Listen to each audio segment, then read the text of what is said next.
আলাইকুম। এটা হলো পাথরের চুন। এটাকে আমি কিভাবে গুঁড়া করব? এটা যদি আমি হাতুড় দিয়ে গুঁড়া করি, হাতুড় দিয়ে তো গুঁড়া করা সম্ভব না। এর গুঁড়া করার টেকনিক দেখাবো আপনাদেরকে। এই যে কিভাবে রাখবেন, এই যে পরিষ্কার জায়গায় এই যে পানি নেবেন, পানি নিয়ে এটি ঢাললেই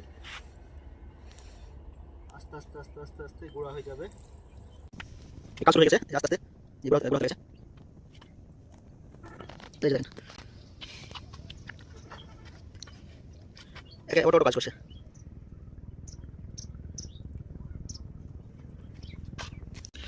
এতে পানি দেওয়ার পর মোটামুটি 1 থেকে 1.5 মিনিট অপেক্ষা করতে হবে, তারপরে এর কাজ শুরু হবে। এর কালারও চেঞ্জ হয়ে যাবে।